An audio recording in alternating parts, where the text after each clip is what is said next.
교수는 미국 텍사스 A&M 경영전문대학원에서 박사학위를 취득하셨고요. 이후에 미국 커네티컷 주립대학 이화여대 교수를 거쳐서 현재 연세대학교 경영대학 부교수로 재직 중이십니다. 주요 연구 분야는 전략경영, 전략적 리더십, 변화 실행, 기업 성장과 혁신이며 매니지먼트 분야의 최고 학술지인 아카데미 오브 매니지먼트 저널, 스트래티직 매니지먼트 저널 등의 다수의 논문을 게재했습니다. 그리고 거의 한 해도 빠지지 않고 연세대 우수 강의상을 거의 독식했으며 2008년에는 연세대 상경경영동창회에서 수여하는 초원학술상 수상자로 선정되기도 했습니다. 오늘은 운을 이기는 기, 초경쟁 환경에서 파괴적 혁신을 통한 기업의 유연성과 역동성 구축이라는 제목으로 동문 특강을 해주시겠습니다. 이호욱 교수님을 뜨거운 박수로 맞아주시기 바랍니다.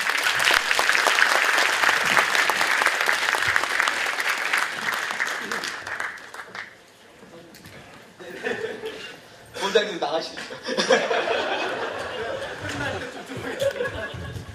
네, 안녕하세요. 저는 지금 본장님께서 소개해 주신 이름은 이호욱입니다. 그래서 제가 오늘 여러분들 모시고 저희 첫 번째 이번 학기 첫 번째 AS 특강을 하게 됐습니다. 그래서 제가 모실 수 있게 돼서 제가 너무나 기쁘고요. 정말 큰 영광이라고 생각합니다. 강의하기 앞서 잠깐 제가 나름대로 좀 목표가 있는데 그 목표를 잠깐 말씀을 드리고 강의를 이제 시작할까 합니다. 제 첫 번째 목표는 이겁니다. 여러분께서 우리 오랫동안 이제 계시다가 또 이렇게 졸업을 하셨는데 이제 오랜만에 오셨는데 좀 제 분야가 전략입니다. 그래서 제 목표는 다른 게 아니고요. 한 1시간 정도 강의를 할 것 같은데 1시간 정도가 끝나면 뭐 여기 계신 분 잘 할 것 같습니다.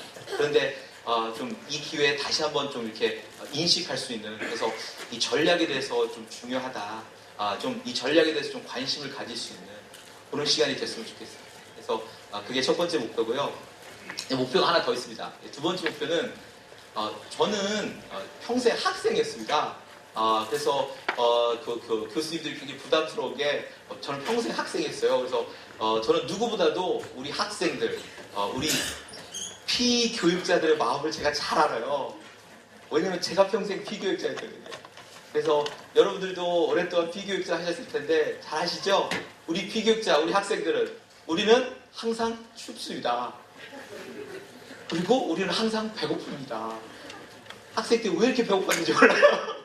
왜 이렇게 추웠는지. 그래서 우리 학생들은요 항상 배고프고 항상 춥고요. 힘이 없어요. 근데 거기에다가요 강의까지 고통스럽잖아요? 그럼 우리 학생들은 견딜 수가 없습니다. 제가 평생 프로페셔널 스튜던트로서 느낀 겁니다. 그래서 제 두 번째 목표는요, 여러분들께서 정말 이 전략에 대해서 좀 다시 한번 좀 관심을 가질 수 있는 계기가 됐으면 좋겠다. 그런데 두 번째 목표는 오늘 1시간 함께 보내게 될 텐데 그 시간이 즐거웠으면 좋겠습니다. 고통스럽지 않았으면 좋겠습니다. 왜냐하면 교육이 고통스러우면 잘 아시겠지만 효과가 없습니다. 그래서 그 두 가지 목표를 갖고 왔는데 그 두 가지 목표를 달성하도록 열심히 해보겠습니다. 그런데 사실은요, 이 교육이 고통스럽지 않으려면요, 강의가 즐거우려면요, 가장 중요한 요소가 뭔지 아세요? 짧아야 돼요. 그래서 제가 보호자님께서 특강을 요청했는데 특별 공연을 한 10분 하고 강의 한 1시간. 근데 제가 그랬습니다. 바꿉시다. 강의를 10분 하고 특별 공연을 하시는. 그게 지금 너무 잘하네요. 그래서 그렇게 다음부터 혹시 할지 모르겠습니다만은 그래서 일단은 강의가 짧아야 고통스럽지 않습니다. 강의가 짧아야, 강의가 길면은 얼마나 고통스러운지 그 말을 누가 제일 잘했냐면요, 미국의 마크 트웨인이 얘기했습니다. 명언입니다. 제가 가장 좋아하는. 강의가 길면 고통스럽다. 마크 트웨인이 이런 얘기합니다. 아무리 유명한, 아무리 훌륭한, 유명하고 훌륭한 목사님의 유명하고 훌륭한 설교라 할지라도 그 설교가 20분이 지나가면 죄인도 구원받기를 거부한다. 그렇습니다. 그래서 아무리 유명한 목사님의 그 원더풀한 설교를 할지라도요, 죄인이 구원받으러 왔지만 20분이 지나가면요, 그래서 오늘 20분 이상은 할 것 같아요. 근데 그리 길지 않기 때문에 좀 안 도망갔으면 하는 바람입니다. 그래서 그 두 가지 목표를 잘 갖고 있습니다.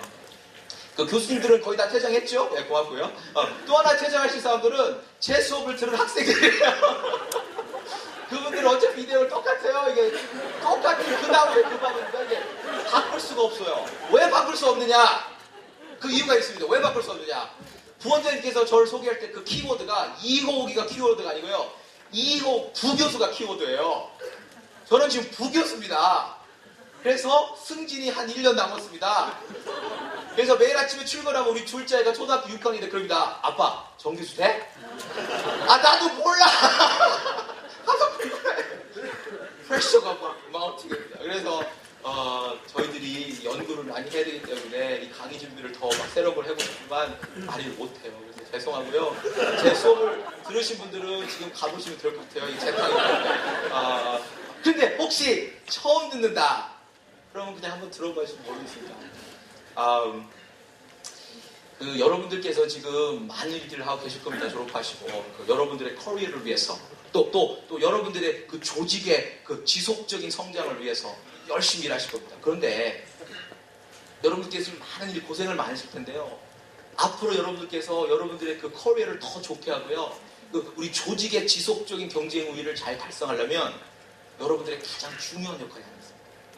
그 역할이 많은 역할이 있겠지만 여러분들이 더 잘 되시고 여러분들이 회사가 더 도약하려면 가장 중요한 역할은요. 여기 계신 모든 분들이 미래를 예측하는 거예요. 그게 여러분들의 가장 중요한 거예요. 미래를 예측한다는 말이요. 다른 말로 표현하면 불완전한 정보 상황에서 의사결정을 잘해야 됩니다. 이게 같은 얘기입니다.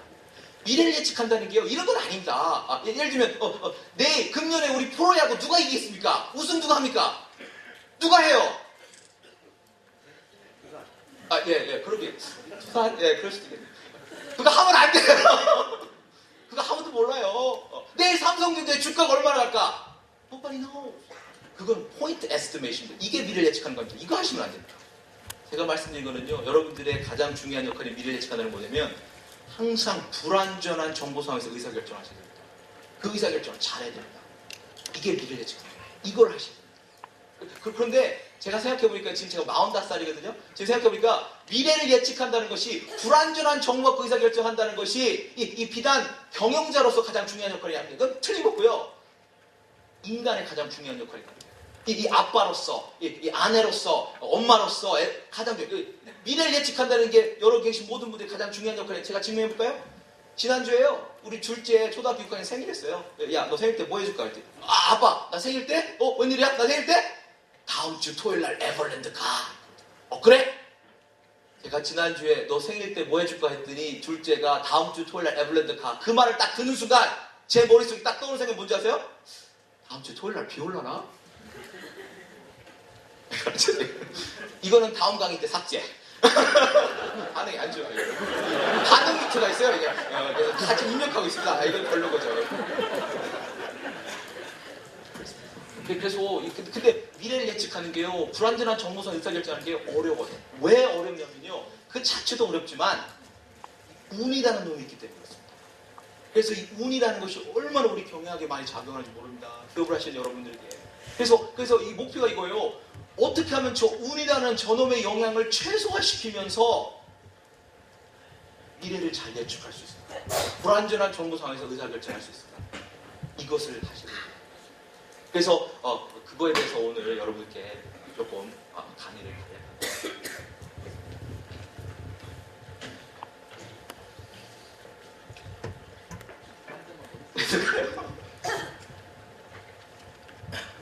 아니, 물이요. 네. 고맙습니다. 물까지 뺏어가네요. 네, 고맙습니다. 네.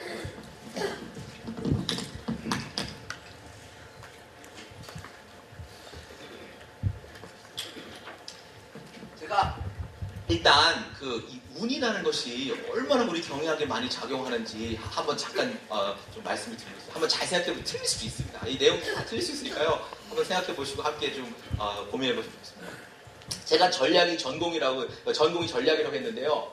이겁니다. 이게 여러분들께서 이제 실패를 하시잖아요. 저도 실패를 많이 할 거고 제 아이들도 그렇고 여러분도 그럴 겁니다. 이 실패를 하는 거는 좋은 겁니다. 너무나 잘하죠. 실패를 안 하는 건요. 아무것도 안 한다는 뜻입니다. 그래서 실패는 반드시 해야 됩니다. 근데 실패를 하면 왜 실패를 했나 알고 싶겠죠. 그 원인을 분석은 해야 될 것 같습니다. 근데 우리 전략 입장에서 봤을 때는요, 실패를 하면요, 딱 범인이 세 놈밖에 없습니다. 그래서 실패를 딱 하는 순간 이 세 범인을 딱 잡아가지고 밤새도록 신문해 보시기 바랍니다. 자백을 얻어낼 겁니다. 여러분들께서 앞으로 실패를 하시면 첫 번째 원인은 전략 수립의 실패입니다. 그래서 실패를 하시면 생각해 볼게, 내가 이번에 실패한 게 좀 전략을 잘못 수립해서 그런가 한번 꼭 좀 생각해 보시기 바랍니다. 근데 여러분께서 그렇게 생각할 수 있어요. 나 이번에 실패를 했지만 저 전략을 좀 잘한 것 같다. 이것 때문에 실패를 안 한 것 같다 생각할 수도 있습니다. 그러면 두 번째 원인은 뭐냐면요. 두 번째 범위는요. 전략 실행의 실패입니다. 그래서 내가 수립은 잘했는데 실패를 했는데 그럼 원인이 그 실행을 좀 잘못해서 그런가, 이 소통이 안 됐나, 커뮤니케이션을 못했나, 이런 얘기가 되겠습니다. 근데 이럴 수도 있겠습니다. 여러분께서 실패를 했는데 수립도 잘했다, 전략의 실행도 잘했다, 근데 실패를 했잖아요. 그럼 범인은 하나밖에 없습니다. 그 범인은 문칠기사입니다. bad luck입니다. 제가 그 셜록 홈스의 소설을 많이 좋아하는데요. 읽어보시면 많을 겁니다. 그 셜록 홈스, 그 Sir Arthur Conan Doyle이 썼는데 이분이 그 셜록 홈스에서 이런 유명한 대사가 있습니다. 영어로 해서 잠깐 죄송합니다. If you eliminate the impossible, whatever remains, however improbable, must be the truth. 모든 불가능한 경우를 하나하나씩 차례로 제외하고 나면 무엇이 남든 간에 또 그 남은 것이 아무리 범인이라고 믿겨지지 어렵더라도 그것이 범인일 수밖에 없다. 그래서 이거를 다 제외하고 나면요, 남은 건 이겁니다. 그래서 이 bad. 근데 우리 경외하겠네요, 선생님. 이 bad luck가 얼마나 작용하는지요. 너무나 무섭습니다. 이 운의 영향에 대해서 간략하게 제가 소개를 해드리도록 하겠습니다. 제가 여러분들께 질문을 든다면 이런 질문을 하나 드립니다. 과거의 성공이 얼마나 미래의 성공으로 이어질까? 과거에 성공한 사람이 얼마나 미래에도 성공할까? 과거에 공부 잘한 분이 얼마나 미래에도 공부 잘할까? 그 관계가 많이 이어진다라고 생각하십니까? 라고 여쭤보면 어떻게 대답하시겠습니까? 대답할 수가 없네. 어색하네. 과거에 성공한 사람이 여기 계신 분 중에 이럴 겁니다. 그래. 고등학교 때 공부 잘하는 친구가 대학교 때도 잘하더라. 과거의 성공이 미래에 이어지더라. 아니면은 이 기업에서 잘한 분이 저 기업에서 잘하더라. 또는 어떤 분은 그럴 거예요. 아니 꼭 그렇진 않더라. 과거에 공부 잘하는 학생이 꼭 미래에 가서 공부 잘하는 것 같지는 않더라. 다를 겁니다, 제 생각은요. 근데 이거에 대한 헤드업 있잖아요. It depends입니다. It depends. by the way, it depends는요, 제가 미국에서 MBA 하면서 그 2년 동안 수많은 돈을 갖다 바치면서 배운 게 이게 하나입니다. It depends입니다. 그래서 누군가 뭘 물어보자, 여러분께 뭘 물어봐요. 근데 그러면 대답을 어떻게 하면요, 무조건 It depends예요. 그런데 그 It depends를 할 때는요, 이렇게 하면 안 돼요. 자신감 없는 얼굴로 It depends 이러면요, 안 됩니다. 그러면요, What does it depend on? 물어봅니다. 그래서 어떻게 해야 되냐면 뭔가를 물어보잖아요. 여러분 상사가 뭘 물어보잖아요. 그럼 이렇게 하는 겁니다. It depends를 하는데 이렇게 해요. 가장 진지한 얼굴로, 가장 심각한 얼굴로, 목에 가득 힘을 주고서 이렇게 하는 겁니다. It depends! 그러면요, 그래요? 그 다음 추가 질문이 없습니다. 과거의 성공이 미래로 이어질까라는 그거에 대한 퀘스천에 대한 대답은요, 물론 it depends입니다만 뭐에 달려있냐면요, 두 가지에 딱 달려있습니다. 과거의 성공이 미래로 이어지는 거는 딱 두 가지에 달려있습니다. 첫째, 그 프로페션의 랜덤니스에 따라 달려있습니다. 그래서 그 프로페션이 많이 랜덤하면요, 과거의 성공이 미래로 이어지지 않습니다. 그런데 그 프로페션이 랜덤니스가 떨어지면, 랜덤니스가 뭐냐? 랜덤니스가 운입니다. 운이 뭐냐? 우리가 모르는 것들입니다. 그게 노이스입니다. 다 같은 얘기입니다. 이거에 따라 다릅니다. 이 랜덤니스가 많으면은 안 이어지고요, 랜덤니스가 별로 적은 프로페션이면은 이게 이어집니다. 제가 예를 들어보겠습니다. 제 친척 한 분이 치과 의사입니다. 그분은요, 굉장히 이게 일관성이 있어요. 그분은요, 예를 들면은 어제 저희 어머님의 스케일링 해줘요. 그리고 오늘 저 스케일링 해줘요. 내일 제 아내 스케일링 해줘요. 굉장히 연관성이 있습니다. 그 과거의 성공이 미래로 계속 일관성 있게 이루어집니다. 가끔은 안 그래요. 가끔은 술 한잔 드시는데 그럴 때는 이게 일관성 떨어져요. 근데 그게 아니면 일관성이 있습니다.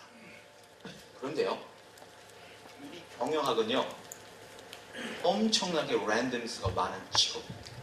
그러한 프로페션.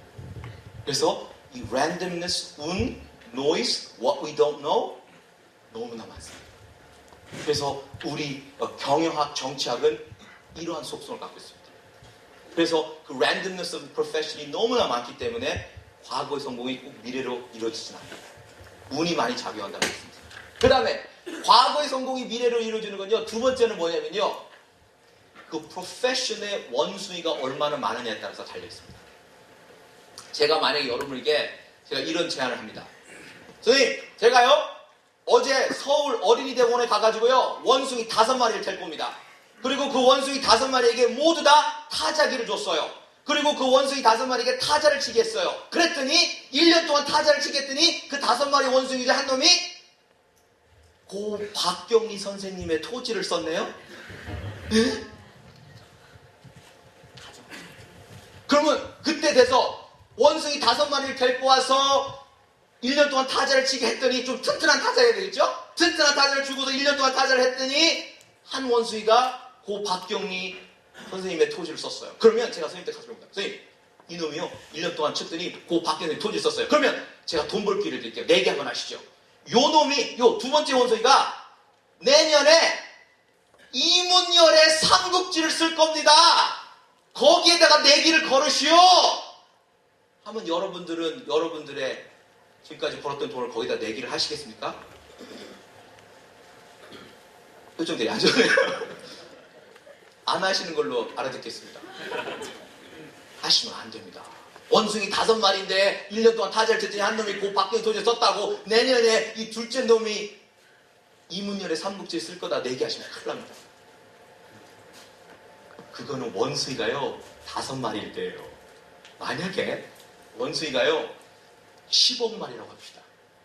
원숭이 10억 마리에게 10억 개의 타자를 주고 1년 동안 타자를 치게 하면요 고 박경리 선생님 토지 나옵니다.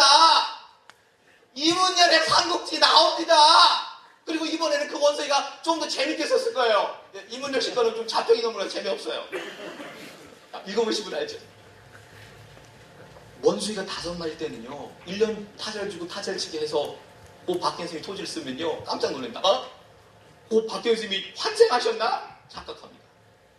근데 10억 마리를 놓고요 타자를 치게 하면요 나옵니다. 근데 우리 프로페션은요 10억 마리가 있습니다. 늘 예측을 하기 시작합니다.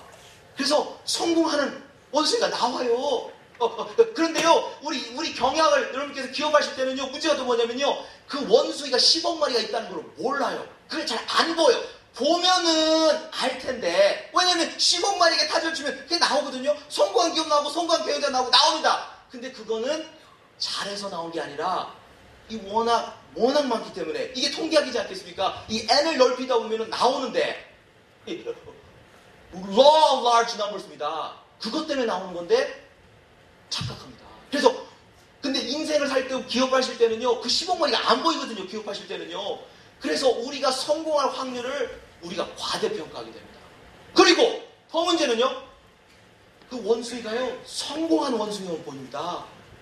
실패한 원숭이는 안 보여요. 왜? 실패한 원숭이는 어디 있어요? 다 실패 무덤에 있습니다. 죽은 자는 말이 없습니다.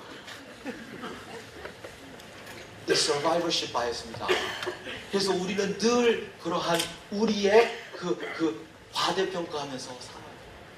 This is the profession of business. 이 비즈니스는요 조금 더 과장돼서 말씀을 드리면 이거랑 똑같습니다. 러시안 룰렛하고 같습니다. 비즈니스. 다른 프로페셔널 비즈니스. 러시안 룰렛 잘 아실 겁니다. 이 6 체인버가 있고요. 거기다 총알을 하나 딱 넣고서요. 옛날 러시아에서 했답니다. 이렇게 해가지고 딱 돌린 다음에 하는 겁니다. 그래서 제가 이걸 갖고서 선생님 우리 러시안 룰렛 합시다. 제가요 여기에 체인버가 6개 있는데 총알이 한 방입니다. 자 제가 돌렸습니다. 여기서 선생님께서 이걸 하시고 만약에 살아계시면 제가 10억 원을 드리겠습니다. 내기를 합니다. 그래서 이분이 했어요. 했는데 살아있어요. 10억을 벌었습니다. 오케이 그걸. 그럼 제가 다시 갑니다. 선생님 한 번 더 하시죠. 과거의 성공이 미래로 이루어질까요? 한 번 더 하시죠. 그래가지고 또 살아있어요. 3세판. 과거에도. 근데 선생님, 우리 인생의 이 총알은요, 한 발이 아니고요, 수천 발입니다. 그런데 이게 터질 때마다 살아있잖아요? 그러면 수천 발이 있다는 걸 잊어버립니다. 그래서 우리의 성공의 확률을 이 리스크가 얼마나 많은데도 불감증이 생깁니다. 총알이 안 보이고 잊어버리게 되거든요. 그래서 this is our profession. 제 친척 치과 의사는 이게 안 그래요. 그러니까 치과 의사는요 굉장히 이게 일관성 있어요. 조수미 선생님은요 어제 오페라를 부르나 오늘 부르나 오늘 헤드락이 오늘 부르나 내일 부르나 굉장히 일관성 있게 잘할 겁니다. 비즈니스는 안 그렇습니다. 그래서 이것이 우리의 프로페션이에요. 너무나 랜덤니스가 많이 작용되는 프로페션입니다. 그래서 어렵습니다. 여러분들이 기업하기 너무나 어렵습니다. 그렇지 않아도 여러분들이 다 밤새워서 막 엄청나게 잘 하셔도 이놈의 운이라는 것이 작용할 수 있기 때문에 너무나 힘든 프로페션입니다. 아무리 생각해도 이래요. 치과 의사를 해서 평생을 벌어서 10억을 벌었어요. 근데 이 친구는 러시안 룰렛 한 판 해가지고 10억을 벌었어요. 근데 그 10억과 이 10억은요, 저희 아버님이 회계사거든요. 저희 아버님한테 똑같을 거예요. 그 10억이나. 완전히 다릅니다. 치과 의사를 통해서 버는 10억과 러시안 룰렛 10억은 속성 자체예요. 그래서 제가 말씀드리고 싶은 거는 우리 경영학은 워낙 운이 많이 작용하기 때문에 이게 퀘스천입니다. 어떻게 하면 운의 영향을 최소화시키면서 여러분들의 가장 중요한 역할인 미래를 예측할 수 있을까? 불안전한 정부 상황에서 의사결정을 잘 할 수 있을까? 이것입니다. 그래서 제가 오늘 그걸 할 수 있는 방법, 우리 전략의 방법을 하나 소개를 올리도록 하겠습니다. 현재 우리 전략에서 가장 잘 나가신 분입니다. 아마 아시는 분도 많이 있을 거고요. 제 수업을 들은 분들은 잘 아실 겁니다. 현재 우리 전략에서 가장 잘 나가는 분은요, 이분입니다. 이름은 클레이튼 크리스천슨 교수님이고요. 2012년도 여러 이 랭킹에서 넘버 원 매니지먼트 구루, 비즈니스 구루로 선정이 되셨습니다. 그래서 교수님께서 만드신 이 파괴적 혁신 이론이 현재 우리 전략에서 가장 잘 나가는 이론 중에 하나라고 해도 과언이 아닙니다. 그래서 교수님의 이론을 제가 오늘 간략하게 소개를 해드리도록 하겠습니다. 이분은요, 오늘 여러분께서 이분을 처음 들어보시는 거라면 이분은 평생 잊으시면 안 됩니다. 네, 이 사람은 잊어버려도 됩니다. 네, 표정 보니까 벌써 다 잊어버린 것 같아요. 저도 좀 기억해주세요. 이분은 절대 잊어버려요. 그래서 이분은요, 앞으로 평생 주머니 갖고 다니세요. 주머니 갖고 다니면서 이 운의 영향을 최소화시키면서 나의 가장 중요한 역할인 미래를 예측할 때 불안전한 정보상에서 의사결정을 하셔야 될 때 이분을 딱 꺼내가지고 도움을 받으시기 바랍니다. 그래서 제가 이분의 연구를 좀 소개를 해드릴게요. 이 교수님께서요, 이 하버드 대학교에서 공부를 하셨고 지금 현재 하버드 대학교 교수십니다. 근데 교수님께서 여기서 강의를 하실 때, 연구를 하실 때 이런 연구를 했습니다. 박사과정 동안에. 교수님께서는 원래 교수가 아니었고요, 경영자였습니다. 오랫동안 이제 기업을 하시고 늦게 이제 박사과정 입학해서 공부를 하신 분입니다. 근데 교수님께서 늦게 박사과정 입학하시면서 이 두 가지 미스터리를 갖고 연구가 출발이 돼요. 왜 연구가 잘 아시겠지만 그렇게 출발이 되잖아요. 우리 연대 세브란스 병원 선생님들은 늘 고민하는 것이 이런 여러 가지 암이 있는데 그 원인이 뭐냐, 그 미스터리를 파헤치려고 하지 않겠습니까? 우리 경영학도요, 거창한 거 대단한 걸 하는 건 아니지만 우리도 나름대로 미스터리가 있어요. 그래서 교수님의 미스터리 이거였습니다. 역사적으로 많은 기업들과 산업들을 관찰하시더니 첫 번째 이 observation이 뭐냐면요, 역사적으로 모든 산업에는요, 이 선도 기업이 있어요. 이게 잘 나가는 선도 기업이 있습니다. leading firms입니다. 이거는 하나의 기업일 수도 있고 군의 형성이 될 수 있어요. 근데 있습니다. 근데 교수님의 첫 번째 미스터리가 뭐냐면요, 역사적으로 너무나 다양하고 많은 사람에서 이 선도 기업들이요, 죽었어요. 근데 교수님이 궁금해요. 아니 어떻게 해서 저 잘 나가는 선도 기업들이 어떻게 해서 죽었을까 궁금해요. 그 다음에 두 번째 궁금증은 뭐냐면요. 모든 산업에는 선도기업 있잖아요. 그럼 그 산업에는 비선도기업이 있습니다. 비선도기업은요, 못하는 기업들이 아니에요. 잘합니다. 다만 선도를 못할 뿐이에요. 근데 교수님이 궁금증이 이겁니다. 관찰이 너무나 많은 산업에서 이 비선도기업들이 선도기업을 죽였어요. 왜 교수님이 궁금해합니다. 아니, 어떻게 해서 저 비선도기업들이 저 잘 나가는 선도기업을 죽였을까 궁금합니다. 이 두 가지 미스터리를 갖고 연구를 출발하시는데 이 두 가지 미스터리에 대한 대답이 똑같아요. 역사적으로 잘 나가는 선도기업들이 망하게 된 이유, 2위군, 3위군, 4위군, 얘네들이 1위 기업을 죽이게 된 그 원동력은 파괴적 혁신 때문에 그렇더라라는 것이 교수님의 결론입니다. 그래서 제가 오늘 그 파괴혁신 이론을 간략하게 소개를 해드리도록 하겠습니다. 이 파괴적 혁신 이론을 여러분들께서 이해를 하시기 위해서는요, 이 그래프를 잠깐 이해를 하셔야 됩니다. 이 그래프가 어려운 것처럼 보여도요, 절대로 어렵지가 않습니다. 그래서 제가 간략하게 교수님이 여러 연구를 통해서 만든 그래프입니다. 말이 되는지 한번 여러분께서 판단해 주시기 바랍니다. 이 X축은 뭐냐면요, 이게 시간입니다. 이게 타임입니다. 세월이고요. 세월을 막을 사람은 없습니다. 이 Y축은요, 한국말로는 이게 성능이고요. 영어는 performance입니다. 근데 performance는 두 가지 뜻이 있어요. 하나는 2, 4분기에 우리의 실적, 성과, 이게 있고요. 여기서 그건 아닙니다. 여기서의 performance는 성능입니다. 예를 들면 우리 회사가 이걸 만든다. 이것의 성능이 뭐냐면요, 얼마큼 잘 포인트 해주냐입니다. 우리가 핸드폰을 만든다. 그럼 그거의 성능 중에 하나는 얼마큼 잘 들리냐. 배터리 같으면 수명이 얼마큼 오래 가느냐. 자동차 같으면 얼마큼 빨리 달리냐. 이것이 여러 기업들의 제품과 서비스의 Y축입니다. 이 빨간 선이 뭐냐면요, 경영자들을 뜻합니다. 그래서 교수님 연구가 이겁니다. 관찰이 이겁니다. 우리 기업하시는 경영자들은 시간이 흐르면서 소속사의 제품과 서비스의 성능을 계속해서 개선하는 경향이 있다라는 것이 교수님의 첫 번째 관찰입니다. 오늘 제가 말씀드리는 모든 이 소개드린 내용은요, 여러분께서 판단해 주시기 바랍니다. 틀릴 수도 있어요. 틀리면은 우리가 그래프도 수정해야 될 수도 있고 이론 자체를 바꿀 수도 있습니다. 그건 우리가 이제 해야 되겠죠. 일단 그렇습니다. 그래서 교수님 말씀은요, 이 경영자들은요, 이 타고나기를 여러분들은 혁신하기 위해서 타고났다는 거예요. 그래서 경영자들은 예를 들면 여러분들은 아침에 출근하고 퇴근하실 때까지 여러분들 회사의 제품과 서비스의 성능을 개선을 계속해서 그 성능을 개선하는 경향이 있다. 그 성능을 계속해서 좋게 하는 경향이 있다. 계속해서 혁신하는 경향이 있다. 라는 것이 교수님의 첫 번째 관찰입니다. 이 점선이 뭐냐면요, 이 점선은 소비자를 뜻합니다. 그래서 이 점선은 경영자들이 혁신하는 그 제품과 서비스의 성능을 우리 소비자들이 얼마나 원하고 그걸 얼마나 사용할 수 있느냐를 나타내는 것이 점선입니다. 근데 점선을 자세하게 보시면요, 이 점선도요, 위로 향합니다. 기울기가 있습니다. 이 말은 뭐냐면 이런 얘기입니다. 경영자들은 계속해서 혁신하는 경향이 있는데 우리 소비자들도 그러한 혁신적인 제품과 서비스를 원한다. 이것이 교수님의 관점입니다. 이 빨간 선이 또한 뭐냐면요, 역사적으로 모든 산업을 장악하는 그 선도기업들이 빨간선 기업들입니다. 이 선도기업들이 어떻게 해서 선도기업이 되냐면요, 이 공통점이 이렇습니다. 선도기업이 이렇습니다. 우리의 가장 크고 확실한 시장에서, 가장 크고 확실하고 돈이 되는 시장에서 가장 까다로운 고객들이 뭘 원하는지를 찾아내가지고 그 까다로운 고객들의 니즈 앤 원수를 만족시키기 위해서 아침에 출근하고 퇴근할 때까지 우리 회사의 제품과 서비스의 성능을 개선을 통해서 우리의 가장 크고 확실하고 돈이 되는 그 까다로운 고객들을 만족시키면서 수익을 창출합니다. 이것이 선도기업들입니다. 이게 빨간선 기업들입니다. 이런 기업을 크리스틴슨 교수님은 지속적 혁신하는 기업이다 라고 용어를 갖다 딱 붙였습니다. 그래서 역사적으로 잘 나간 선도기업들은 저 빨간선 기업, 지속적 혁신 기업. 근데 교수님의 연구가 이겁니다. 아니 어째서 저 빨간선 지속적 혁신 기업들이 왜 이렇게 많이 죽었냐는 거죠. 너무너무 많이 죽었습니다. 그 다음에 두 번째는요, 이 빨간선이 아닌 기업들이 어떻게 해서 저 빨간선 기업들을 이렇게 많이 죽였냐는 거예요. 근데 아까 말씀드린 것처럼 결론이 똑같아요.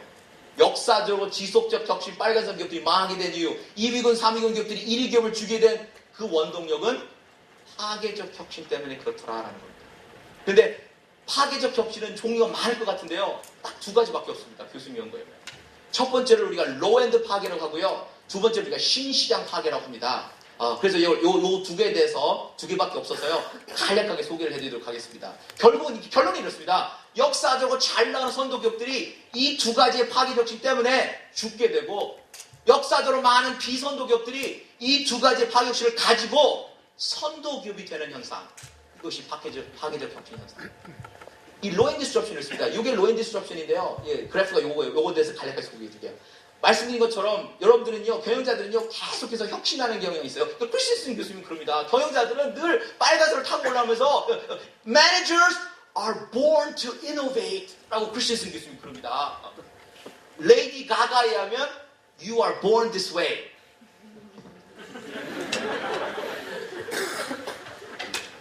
레이디 가가 팬이 없네요. 제가 학부에서 이 얘기를 하면 우리 학생들은 불러요 교수님. 레이디 가가라고 있는데요. 굉장히 특별하신 분이죠. 그분이 Born This Way라는 아주 유명한 노래가 있습니다. 아유, 예, 그만하겠습니다. 그래서 여러분들은 그렇게 태어났답니다. 혁신하기 위해서. 그러면 우리 소비자들 그 혁신을 원하지 않느냐? 삼성의 갤럭시 노트의 그 좋은 성능을 원하지 않느냐? 원합니다. 그런데 그게 차이입니다. 경영자들이 혁신하는 경향의 빨간 선과 소비자들이 그 혁신적인 제품과 서비스의 성능을 원하는 거하고 사용할 수 있는 그 점선의 기울기가 다르다. 이것이 가장 큰 차이점이라고 말씀드립니다. 그래서 여러분들은 늘 혁신을 하시는데 굉장히 가파르게 혁신하십니다. 궤도가 이렇습니다. 왜? 타고나기를 그렇게 타고나서요. 근데 우리 소비자들도 그런 거 원합니다. 더 좋은 거 원해요. 그런데 우리는 여러분만큼 원하지 않아요. 기울기가 완만합니다. 그래서 어떠한 시사점이냐면요. 이게 기울기가 다르기 때문에 시간이 이때는요. 산업의 초창기 때는요. 소비자들이 원하는 게 많아요. 근데 그때는 경영자 능력이 안 돼요. 그런데 경영자들은 타고나기를 막 혁신하니까 막 올라갑니다. 올라가고 근데 우리도 그런 거 원합니다. 근데 우리는 경영자들이 하는 것만큼 원하지 않기 때문에 나중에요. 이 산업이 진행이 되면 시간이 가면 어떤 현상이 벌어지냐면요. 경영자들이 혁신하는 경향인 저 빨간 선이 소비자들이 그걸 원하고 사용할 수 있는 점선을 능가하게 돼요. 반드시 능가하게 됩니다. 능가하게 되면요. 어떤 사람들이 생기냐면요.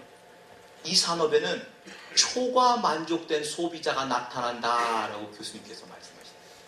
제가 여기 칠판 있으면 써드리겠는데 없습니다. 그래서 초과 만족된 소비자가 나타난다. 그전에는 없습니다. 만족도는 아직 멀었어요. 그냥 만족시키기 위해서 여러분 빨간색 타고 올라가요. 우리도 좋아해요. 만족하는데 나중에는 오버 만족합니다. 오버슈팅이 됩니다. 그래서 나중에는 이 초과 만족된 소비자가 나타납니다. 이 초과 만족된 소비자는 선생님, 이게 종착역입니다. 이게 모든 산업과 기업과 우리 개개인의 종착역이 초과 만족입니다. 반드시 가게 될 겁니다. 문제는 언제 가느냐가 달라요. 왜냐하면 지금 2012년에 대한민국의 많은 산업들을 스냅샷으로 쫙 찍어보면요. 어딘가에 있어요. 그래서 반도체 산업 있습니다. 금융산업 있습니다. 조선소, 자동차 다 달라요. 왜? 이 태어난 연도가 다르고 그 인더스트리의 라이프 사이클이 다르기 때문에 지금 스냅샷은 지금 다 다를 뿐이에요. 근데 모든 산업과 기업과 우리 개인의 종착역은 초과 만족입니다. 그거 대비하셔야 됩니다. 그게 commoditization입니다. 최악의 피바다입니다. 그걸로 다 가게 될 겁니다. 근데 it's not a question of if, it's a question of when. 그래서 여러분들께서 지금 딱 스냅샷인데 야 우리 회사는 여기에 있다. 우리는 이런 상황이다. 라고 하시면 첫 번째 파괴적 혁신은 low end disruption을 여러분께서 쓰시면 큰일 납니다. 초과 만족된 소비자가 없어서 그래요. 여러분들은 스냅샷을 찍었는데 우리 회사는 여기다, 우리 산업은 여기다 라고 하시면 뭘 하셔야 되냐면요. low end disruption 하면 안 되고요. 뭘 해야 되냐 이거 해야 됩니다. 아침에 30분 일찍 오시고요. 저녁 때 30분 더 늦게 가시고요. 주말은 반납하시고요. 그래서 빨간색을 타고 다니면서 우리 회사의 제품과 서비스의 성능을 더 개선해야 되는 시기입니다.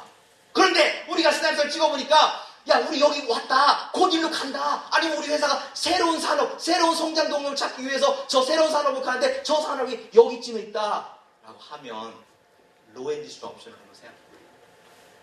그래서 low end disruption은요. 이 초과 만족된 소비자를 겨냥하는 겁니다. 그런데 선생님들께서 이 low end disruption에 성공하려면요. 초과 만족된 소비자는 이게 필요 조건입니다. 반드시 있어야 됩니다. 없으면 안 돼요. 그런데 성공하기 위한 충분 조건은 안 됩니다. low end disruption 성공하시려면 일단 초과 만족된 소비자가 있어야지만 진짜 성공하려면요. 두 번째 충분 조건은 뭐냐면요. 그 초과 만족된 소비자들을 여러분들이 만족을 해야 돼요. 그럼 초과 만족된 소비자를 어떻게 만족하느냐? 여기 계신 분들은 많이 짐작하셨을 겁니다. 가격을 낮춰야 됩니다. 왜냐면 초과만족된 사람은 이런 사람입니다. 옛날에는 없었는데 이 귤기가 다르기 때문에 나중에 생기는데 이 사람들이 그래요. 이 초과만족된 소비자가 생기면요. 이 사람은 이런 얘기합니다. 아우야! 지속적 혁신 기업의 그 성능 좋은 그 제품 서비스 나 그거 필요 없다. 싸게만 해주면 살 생각 있는 사람이다. 이것이 초과만족된 소비자. 그러면 초과만족된 소비자를 만족시키려면요 가격을 낮춰야 됩니다. 오케이. 그럼 가격을 어떻게 낮추느냐? 여러 가지 방법이 있습니다. 그런데 그 검찰에 출두하지 않고 가격을 낮추려면은 그러니까 이 원가를 조심해야 돼요. 원가를 해야 됩니다. 그래서 원가 이게 로엔디스토시 겁니다. 여러 가지 방법으로 원가를 낮추는 거예요. 그래서 가격을 낮추는 건데 그럼 사람들이 그런 겁니다. 아유 그럼 이게 뭐 그게 어렵냐? 요즘 뭐 인도도 있고 캄보디아도 있고 뭐 국제화도 있고 인소싱, 아웃소싱 별로 당연히 있는데 원가 낮추는 게 뭐 이렇게 어렵냐? 이렇게 하실 겁니다. 맞습니다. 이게 쉬운 건 아닌데요. 방법 많아요. 동원하십시오 다. 다 동원하셔가지고 원가를 낮춰요. 그런데 여기서 원가를 낮추는 방법이요. 몇 가지 조건이 있어야 됩니다. 첫째, 여러분께서 이 로엔디스토시를 하기 위해서 원가를 낮추는 그 로우 커스트 모델이 여러분들의 경쟁자들이 쉽게 모방하겠어요. 여러분들의 경쟁자들이 쉽게 내일 바로 모방이 가능하다면요. 이거는 조금 떨어집니다. 효과가요. 모방이 불가능은 아닙니다. 모방이 불가능 없어요. 돈과 시간과 좋은 인재들만 모방해요. 여기서 말하는 거는 여러분들의 로우커스트 비즈니스 모델을 여러분들의 경쟁이 모방하려면요. 대가를 치르게 하는 겁니다. Pay the price. 대가가 뭐냐? 이걸 모방하려면 너희 회사에서 가장 잘 나가는 두뇌들을 다 이쪽 사업으로 다 보내든가. Pay the price입니다. 아니면 ultimate price가 이겁니다. ultimate price는 우리 회사를 인수해 가든가. 그래서 엄청난 프리미엄을 인수해가지고 빚더미에 쌓여서 망하든가. 이게 ultimate price입니다. 그거를 치르게 해야 됩니다. 그 다음에 여기서 로우커스트 비즈니스 모델은요. 남들이 쉽게도 모방하지 못하지만 또 하나가 뭐냐면 좀 오래 가야 됩니다. 이걸 우리가 durability라고 합니다. 영원히 가는 건 없습니다. 근데 한 달 정도 원가 줄이면요. 안 돼요. 그래서 이 low end disruption은 이겁니다. low end disruption은 여러 가지 방법으로 이 커스트를 줄인 겁니다. 그것도 남들이 쉽게 모방하지 못하고 좀 오래 갈 수 있도록 그 low cost 비즈니스 모델을 구축하고 그 다음에 그거를 갖고 가격을 낮추는데 그 다음에 이게 관건입니다. 마지막은요. 그 낮은 가격으로 이 밑바닥 시장에서 수익을 창출할 수 있습니다. 왜냐면 이게 밑바닥 시장이거든요. 근데 밑바닥 시장은요, 여러분, by definition 수익이 없는 게 밑바닥 시장이에요. 근데 그 밑바닥 시장에서 그 낮은 가격으로 마른 걸레 짜듯이 수익을 창출해야 됩니다. This is low end disruption. 진짜 어렵습니다. 이거를 해낼 수 있다면요, 엄청나게 위력입니다. 수많은 선도기업들이 이 low end disruption에서 무릎을 꿇고요. 수많은 비선도기업들이 이걸 가지고 선도기업을 주겠습니다.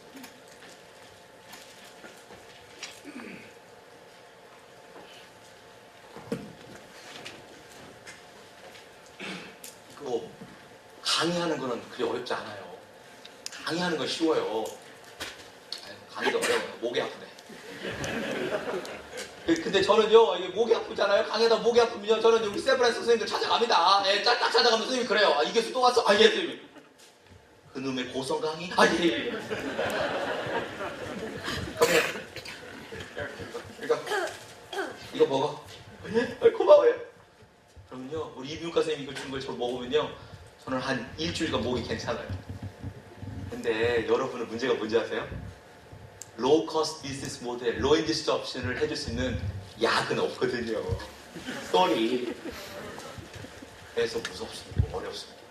해낼 수 있으면 진짜 무섭습니다. 제가 로우 end disruption의 예를 간략하게 하나 들어드릴까요? 클래식 example 하나 드리겠습니다. 뭐 잘 아실 것 같고요. 요즘도 많이 일합니다만은. 제가 물어봐요. 여러분. 그 최초의 PC가 뭐였냐? 최초의 제대로 상용화된 PC가 뭐냐라고 여쭤보면, 그러니까 최초의 PC가 아니고요. 최초의 제대로 상용화된 PC예요. 이걸 물어보면 많은 분들이 이제 전문가들이 많으니까 그래요. 아이고 뭐 최초의 제대로 상용화된 PC는 뭐 맥킨토시 아니냐 이런 얘기를 합니다. 근데 전문가들이 물어보면 꼭 그렇지 않대요. 그 애플 1과 2는요 하도 후졌대요. 그 성능이. 그래서 최초의 제대로 상용화된 PC를 하기는 좀 역부족이라고 많은 분들이 그러더라고요. 근데 최초의 제대로 상용화된 PC가 뭐냐라고 그러면 많은 전문가들은 이런 얘기입니다. 그거는 당연히 82년에 나왔던 IBM PC가 아니겠는가 말씀하십니다.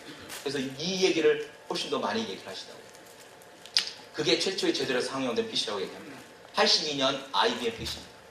혹시 여기 계시는 중에 82년에 IBM PC를 구매하셔서 사용해 보신 분 있으세요? 82년에 태어나신 분도 있어요. 제가 82년에 최초의 제대로 상용된 PC를 사가지고 해보신 분이 없을 것 같아서 제가 찾아냈습니다. 82년에 이 IBM 최초의 대상 PC를 구매해가지고 사용해보시고 경험하신 분을 제가 찾아내서 그분의 증언을 제가 듣고 왔습니다. 경험담입니다. 그분이 이럽니다. 82년에 그걸 샀대요. 최초의 대상용 PC IBM. 그래가지고 사가지고요. 얼마나 기분 좋겠습니까? 그래가지고 막 모니터를 막 닦았대요. 그러고 나서 이랬답니다. 아이, 야, AS 강의라는데 왜 이렇게 강의가 별로고, 음악 듣는 게 더 낫겠다, 이거 왜 이래? 라고 쳤어요. 그러군요. 82년 최초의 제대로 상용된 PC, IBM PC 화면에 이렇게 떴답니다. 야, AS 특강. 표현이 안 되네요. 연습을 좀 더 해보겠습니다. 무슨 말씀을 드리려고 하는 거냐면, 그 당시 82년 최초의 상용화된, 제대로 상용된 IBM PC 안에요. 마이크로 프로세서가요. 인텔 286이었답니다. 근데 그 인텔 286이 얼마나 후지냐면요. 그걸 사신 분들이 타자가 빨라가지고 하고 싶은 말을 다 쳤는데 컴퓨터에 늦겠는데요. 진짜 타자 빠르신 분들은 다 쳐놓고 기다렸대요. 트루 스토리입니다. 제가 여러분께 오늘 말씀드리거든요. 다 트루예요. 재미가 없어서 문제지. 그래가지고 선생님 이게요 82년입니다. 근데 그때 우리 고객들은요, 이 기업체들은요 얼마나 우리 기대수준이 높은지 알아요? 야, 기업에서 메인프레임 썼죠, 막 DC에 미니 컴퓨터 썼죠. 이제 PC가 나온다니까 엄청나게 기대수준이 높은데 경영자는 능력이 안 되는 겁니다. 근데 여러분들 타고나기를 혁신하기 위해서 타고났잖아요. 계속 올라갑니다. 그럼 우리는 그러면 286, 386, 486, 펜티엄 우리는 그걸 원하지 않느냐? 원합니다. 더 좋은 그래픽 원하지 않느냐? 원해요. 근데 우리는요 경영자들이 혁신하는 만큼 원하지 않습니다. 그래서 나중에는요 90년대 초반 중반에 가서는요 PC 산업이 종착역으로 들어갔어요. 사람들이 다 깜짝 놀랐습니다. 경악시켜요. 왜냐면 모든 산업의 종착역은 초과만족인 걸 알겠다. 그건 알겠어요. 그런데 PC 산업이 태어날 때는요 그 종착역이 100년 있다가 올 거라고 예상했습니다. 전문가들이. 100년 동안 이 지구를 다 먹여 살린 다음에 우리의 종착역으로 들어갈 거라고 했는데 PC 산업이 태어난 지 15년 정도밖에 안 돼서 종착역으로 들어갑니다. 그래서 90년대 초반 중반에 초과 만족된 소비자들이 나타납니다. 나타나서 이런 얘기합니다. 아유 야 IBM, 컴팩, HP 아이고 그 지속적 혁신기업들이 만들어내는 그 성능적인 그 PC 필요 없다. 나는 어차피 하루 종일 워드밖에 안 쓴다. 나 좀 싸게만 해주면은 살 용의가 있다. 또 나타났어요. 그럼 나타나면 뭐예요?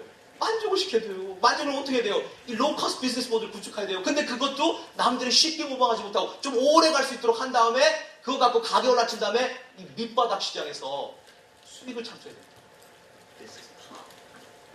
근데 그걸 해낸 분이 뭐 잘 아시겠지만 마이클 델입니다. 그래서 어떻게 됐냐면 가장 요지가 디렉 모델이라는 걸 만들었어요. 그래서 지금까지 지금은 다 드랙이죠. 보험회사도 드랙 다 드랙. 마이클 델이 합니다. 그래서 이 지금까지 컴퓨터는요 이렇습니다. IBM은 2호기업 뭘 원하는지 아무것도 몰라요. 저랑 접점이 없어요. PC시장에서. IBM 고객은요 유통망에 있습니다. 그 당시에 베스트, 컴퓨 USA 지금 같은 미국의 베스트 바이 이런 하이만 이런 겁니다. 그런데 그래가지고 했는데 이 망을 구축했습니다. 유통망을. 그렇게 해서 컴퓨터를 했어요. 수익 창출하고요. 비용이 많이 들어요. 마이클델은요 초과 만족된 소비자 로앤 디스트럭션인데 그거 할 수 없습니다. 그 능력도 안 되고요. 마이클델이 생각한 게 뭐예요? 왜 유통망이 필요하냐? 필요 없다. 2호기한테 집중하겠다.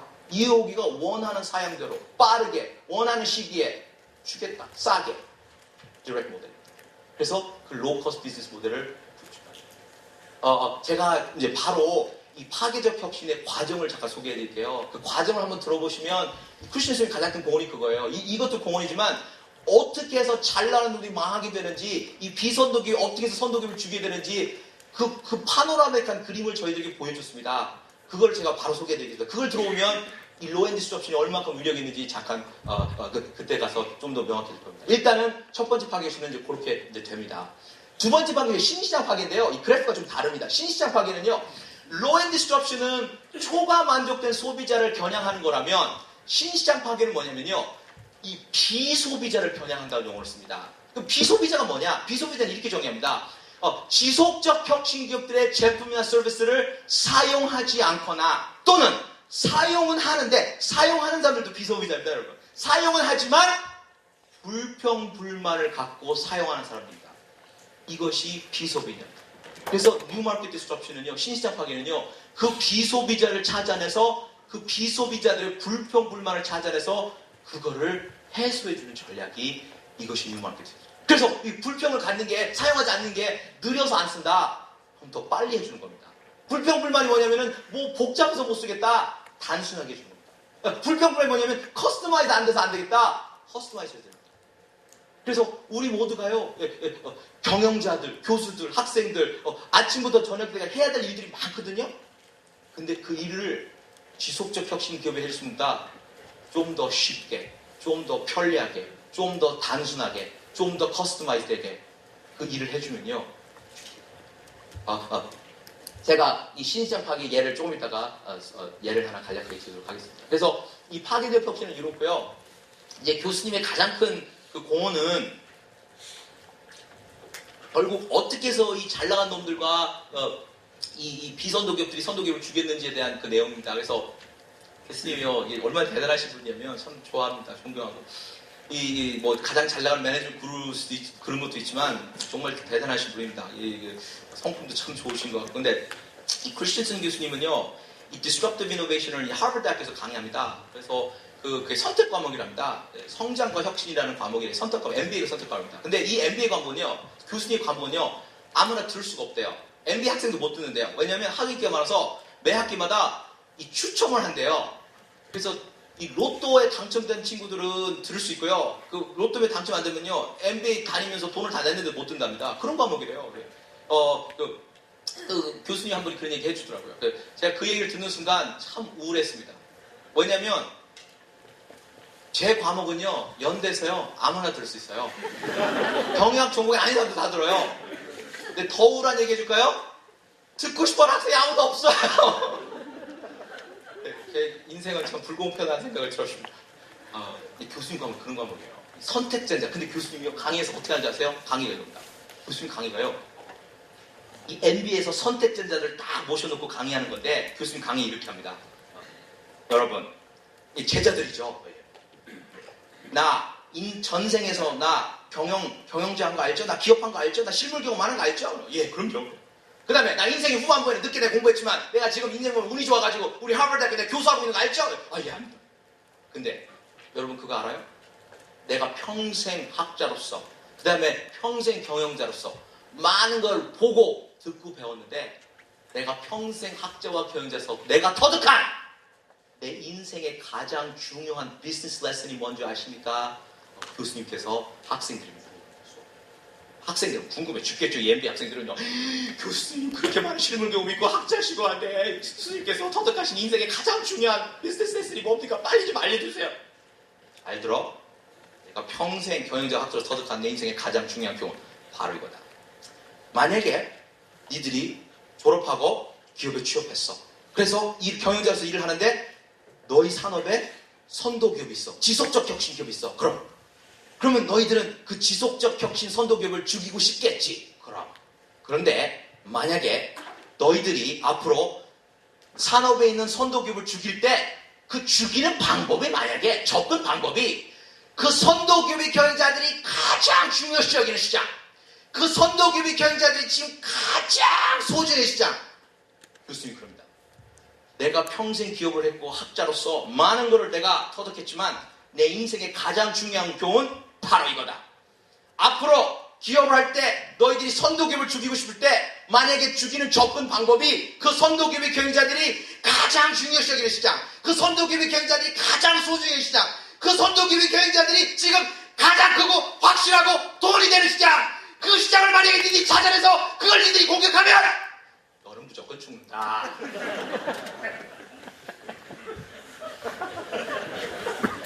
감사합니다. 반응이 괜찮은 것 같습니다. 아이고, 감사합니다. 아이고. 조금 남았습니다. 제가 그 부원장님께 물어봤어요. 몇 시까지 하면 되냐고요. 그래가 이 강의는 늘릴 수도 있고, 줄일 수도 있고. 노래는 그렇게 안 되지만 강의는 가네요. 그래서 그 부원장님께서 그래도 오래간만에 오셨는데 너무 일찍 끝내고 가면은 좀 서운하실 것 같다고 부원장님께서 이렇게 좀 하셔서 8시 40분까지만 하라고 합니다. 그래서 제가 지금 시계를 계속 보고 있는 겁니다. 이걸 좀 많이 해드릴게요. 그래서 많이 고통스러우시면 이렇게 표시를 해줘요. 그리고 좀 한 5분 일찍 10분 일찍 끝낼 수도 있을 것 같습니다. 교수님, 하버드 대학교에서 강의를 하시면서 우리 최고의 매니지먼트 프로가 그 기업하셨다니까요. 그러니까 교수님들에 대한 많은 비판이 그거잖아요. 교수님들은 정말 말씀도 잘하시고 이론도 잘하시고 그 정말 훌륭하신 분 많아요, 우리 교수님들. 근데 많은 교수님들은 그 현장 경험이 없으신 분 많아요. 저 같은 분 없습니다. 그래서 그게 가장 큰. 근데 비즈니스는 경험이 좀 중요하잖아요. 근데 교수님들은 경험이 없는 분들이 많아요. 미국도 그렇고 한국도 그렇고. 근데 제가 교수님들을 대변한 건 아닌데요. 경험할 시간이 없어요. 언제 경험해요? 평생 학생이었는데 4년 학부에 2년 MBA에 5년간 교수님 발밑에 때만도 못한 박사과정 학생에 언제 기업합니까? 맨날 비판해요. 이 교수 해봤어? 언제 해봅니까? 그게 맞는 말이에요. 그러니까 경험하면 좋은데 어렵잖아요. 시간도 그렇고요. 그래서 그렇습니다. 근데 교수님은 좀 특별하신 분이에요. 물론 교수님들 중에 현장 경험 있으신 분 많아요, 저희 학교도. 근데 교수님이 좀 그런 분 중에 하나예요. 평생 기업하셨어요. 보스턴에서 창업하셨습니다. 그래서 제조업도 창업하시고 나중에 컨설팅 펌도 창업하시고 대표이사 하셔도 그랬어요. 그리고 이제 인생의 후반부를 41살에 교수님 평생 기업을 했는데요. 항상 학교가 좀 그리웠대요, 교수님. 41살에요. 회사 그만둬요. 대표이사 그만두고요. 41살에 뭐가 되는 줄 아세요? 학생이 됩니다. 그래서 모교인 하버드 대학교에 경영 박사과정 입학하십니다. 학생으로. 그래가지고 다시 축구 배고픈 학생으로 돌아가는 거죠. 그래가지고 거기서 교수님이 이 이론을 만들고 그 후로 바로 하버드 대학교 이제 패커트로 나왔거든요. 교수님 그래요. 학생들에게 강의가 가장 중요한 내용이다. 앞으로 선도기업을 죽이고 싶은데 그 죽이는 방법이 그 선도기업의 경제자들이 가장 중요시하고 가장 확실하고 가장 또 무조건 중요한 겁니다. 왜? 선도기업이기 때문에 그렇습니다. 그럼 학생들이 그래요. 그럼 교수님, 선도기업은 어떻게 죽여야 돼요? 선도기업 죽이고 싶어? 잘 들어. 선도기업은 이렇게 죽여야 된다. 교수님 말씀입니다. 선도기업을 죽이려면 저 선도기업의 경제자들이 지금 가장 중요시 여기지 않는 시장. 저 선도기업의 경영자들이 지금 가장 소중히 여기지 않는 시장. 그 선도기업의 경영자들이 지금 가장 작고 돈이 안 되는 시장. 그거를 찾아내서 그거를 공격해야만이 조금이라도 살아갈 가능성이 있다.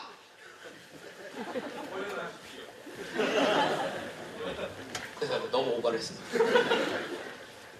가장 확실하고 크고 돈이 되는 시장을 공격하면 저희들이요, 우리 전략과 우리 매니지먼트에서요, 이런 내용들을 저희들은 이제 숫자 같은 게 없어요. 그래서 파이낸스 하시는 분들은 숫자가 있으니까 너무나 잘 아시는데 저희들은 그게 없어요. 그래서 저희들이 무기가 뭐냐면 저희들이 이제 말입니다. 근데 이걸 좀 더 다르게 말하면요, 메타포입니다. 이걸 은유라고 합니다. 그래서 좋은 비유와 은유를 만들어내면 이런 내용들을 여러분께서 금방 이해하실 겁니다. 그런데 바로 업무에 복구하시면 또 다 잊어버려요.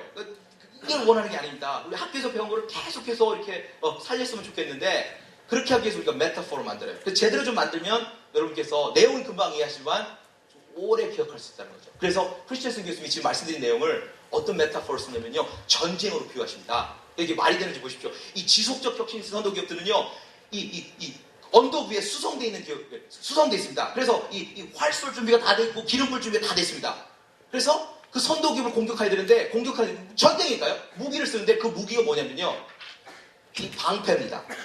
근데 이 방패가 그냥 방패가 아니에요. 이게 특별한 마술의 방패예요. 그래서 이걸 교수님은 동기 불균형의 방패라고 합니다. 그게 뭐냐면 저 잘 나가는 기업과 내가 서로 이 이게 의지가 동기 유발이 다른 시장, 다른 제품, 다른 고객입니다.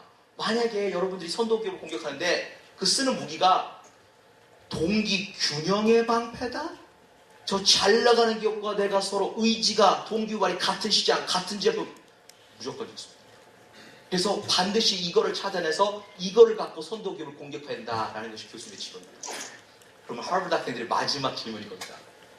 교수님, 동기 불균형의 방패가 도대체 뭡니까? 얘기했잖아. 이미 짐작하셨을 거예요, 나름. 아까 제가 소개해드린 그 두 가지의 파괴적 혁신이요, 동기 불균형의 방. 로우 앤 디스트럭션입니다. 로우 앤 디스트럭션은요, 모든 산업의 종착역인 초과 만족된 소비자가 나타났을 때 그 사람들을 만족하기 위해서 우리가 여러 가지 방법으로 커스트를 줄여요. 그래서 그것도 남들이 쉽게 모방하지 못하게 좀 오래 가도록 그 로우커스트 비즈니스 만들어서 그걸 갖고 가격을 낮춘 다음에 그 낮은 가격으로 잘 나가는 기업들의 밑바닥 시장, 이게 오버슈팅된 초과 만족된 소비자입니다. 이걸 공격합니다. 그러면요, 교수님 연구가 이겁니다, 여러분. 역사적으로 모든 산업에서요, 이 잘 나가는 선도 기업들이 초과 만족된 소비자를 공략하는 이 로우 앤 디스트럭션을 받으면요, 이 잘 나가는 선도 기업들이 역사적으로 항상 반응이 됐답니다. 이 선도 기업들이 로우 앤 디스트럭션 공격을 받으면 모든 산업에서 선도 기업들의 반응은 이랬답니다. 잘 됐다. 아이고 고마워, 공격해줘서. 그 밑바닥 시장 돈도 안 되고 마진도 안 되고 아우 차별화도 안 되는데 정말 잘 됐다. 내가 너 때문에 제2의 인생을 살게 됐다. 고마워, 공격해줘서. 나는 수익이 더 많고 마진이 더 많고 차별을 할 수 있는 위쪽 시장으로 가겠다 하면서요, 역사적으로 모든 선도기업들이요, 로우 앤 디스트럭션 공격을 받으면요 도망갔습니다. 어디로 도망가냐면 수익이 더 많고 이 차별화가 가능한 위쪽 시장의 제품과 산업군으로 도망갑니다. 이것이 동기 불균형의 방편이다. 잘 나간 놈들을요 도망가게 만듭니다. 그 다음에 신시장 파괴입니다. 신시장 파괴는요, 비소비자를 공격하는 겁니다. 비소비자는 뭐냐면 지속적 혁신 기업들의 제품의 서비스를 사용하지 않거나 또는 사용을 하는데 불평불만 갖고 사용하는 사람들입니다. 그래서 그걸 찾아내요. 아, 있구나. 그럼 이 비소비자 불만이 뭘까? 이거구나. 이거를 이렇게 해소하면 되겠구나 합니다. 그래서 이 비소비자를 공격합니다. 그러면요, 교수님 연구가 이겁니다. 역사적으로 모든 산업에서 이 선도기업들이 비소비자를 공략한 신시장 공격 받으면요, 이 선도기업들이 반응이 이랬답니다. 뭐야? 잘됐다. 비소비자 잘됐다. 그거 너 가져라. 아유, 야, 비소비자 몇 명 되냐? 한 2명 되냐?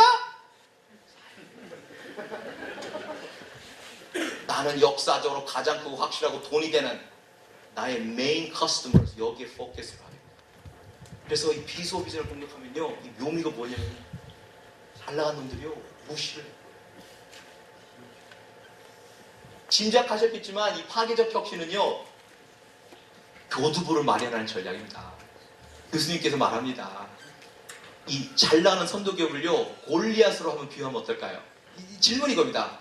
골리앗을 어떻게 죽이겠습니까? 라는 겁니다. 그런데 그 골리앗을 죽이는 방법이 그 골리앗이 가장 중요시고 가장 소중이고 가장 돈이 되고 가장 무조건 죽습니다. 왜? 골리앗이기 때문에 그렇습니다. 그럼 골리앗을 어떻게 죽여야 되냐? 방법은 많겠지만요, 교수님 연구인 거예요. 골리앗을 죽이려면 가장 효과적인 거는 그 골리앗으로 하여금 싸울 마음을, 싸울 의지를 안 갖게 하는 겁니다.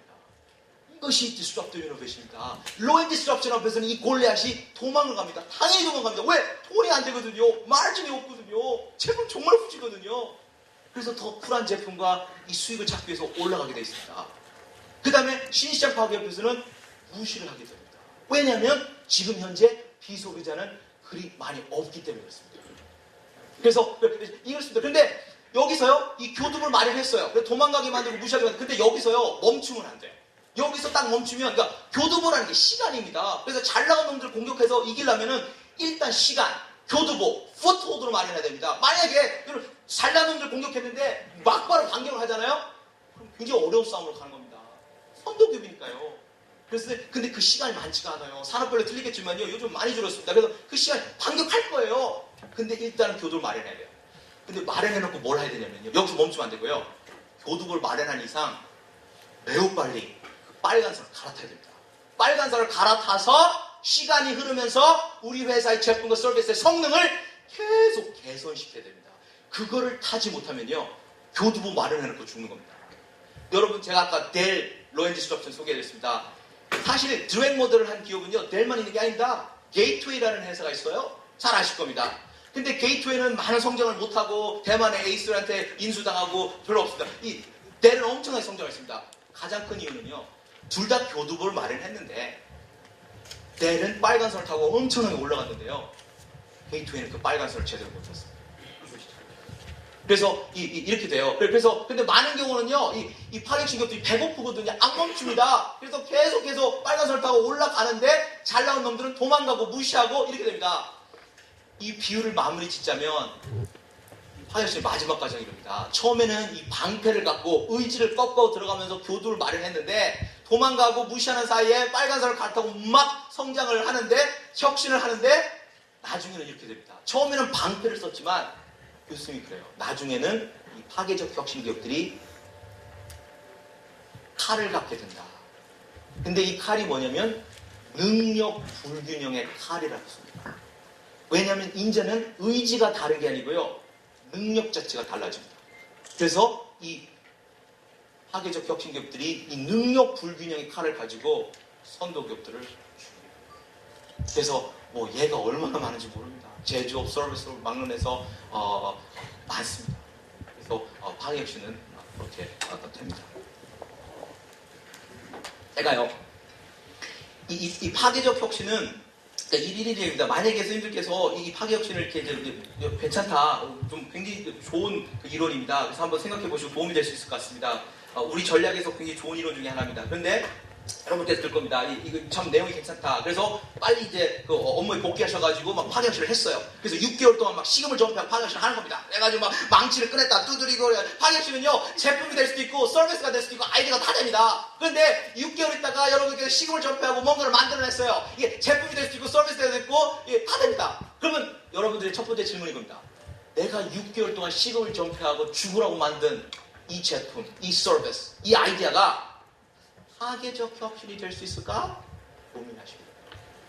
그 고민하는 날이 빨리, 자주 오시라고 강의를 해드립니다.